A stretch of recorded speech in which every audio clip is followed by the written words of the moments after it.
Bonjour, j'ai le plaisir de vous présenter ici les balises de signalement AeroBeacon. Ce sont des balises utilisées pour les drones et vous trouverez ici comment les utiliser ainsi que comment les configurer. Nous avons deux types de balises, les balises de type VB standard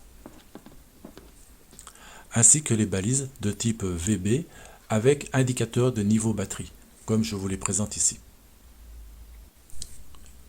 La mise sous tension se fait simplement en connectant la batterie à la balise. Après quelques instants, le voyant bleu clignote à 1 Hz, ce qui indique que la balise est en recherche des satellites GPS.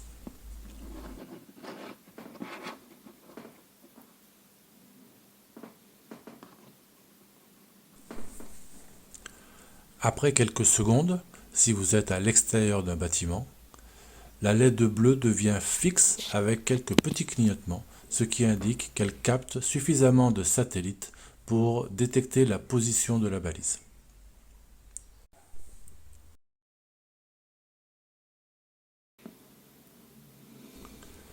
Pour recharger la batterie, sortez-la simplement de son emplacement.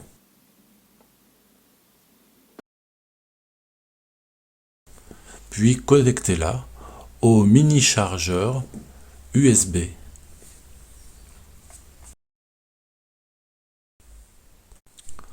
À connecter dans une prise USB.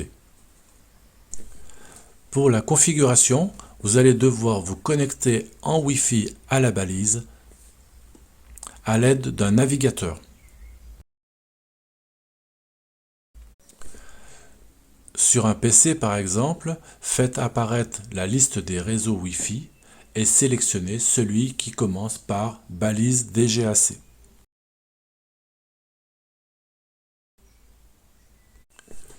Puis cliquez sur Connexion et entrez la clé.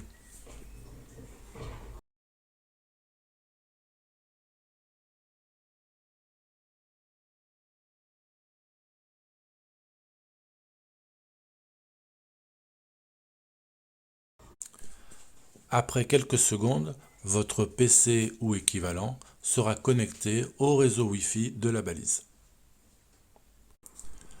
Ouvrez alors votre navigateur et entrez l'adresse telle qu'indiquée en commençant par http://. Votre navigateur affiche alors la page envoyée par la balise avec toutes ces informations.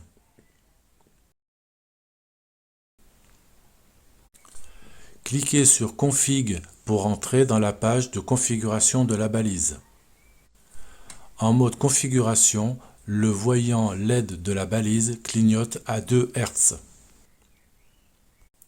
Avant de saisir le numéro d'identification dans la balise, vous devez le fabriquer sur le site Alpha Tango, là où vous avez enregistré votre drone. Le numéro d'identifiant que vous allez fabriquer débute par 3 zéros puis AEB en majuscule et finit par le numéro UASFR avec les chiffres de votre modèle. Vous complétez entre les deux par des zéros. Passons à la configuration de la balise. Vous cliquez sur Config et dans la zone de configuration, vous remplacez l'identifiant renseigné en ligne 0, les 30 caractères, par les 30 caractères de votre identifiant personnel.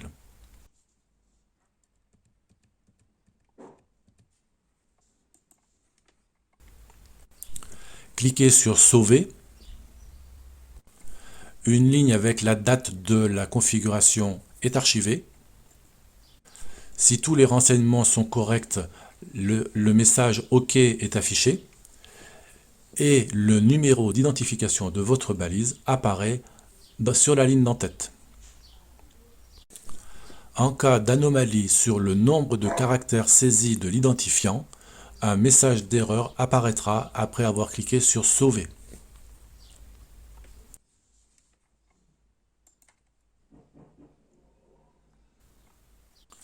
La balise AeroBeacon permet aussi de mémoriser la route qu'elle a effectuée.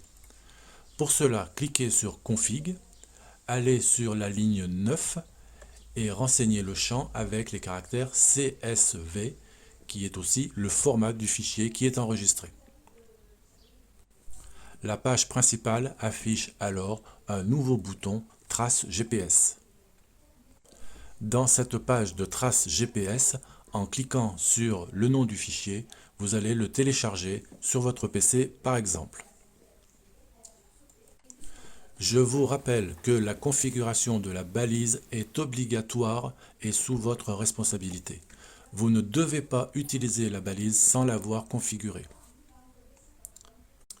Je vous souhaite de bons vols et je vous donne rendez-vous sur le site www.aerodrone.pro sur la page à propos pour la documentation complète de la balise et de son récepteur associé. À bientôt!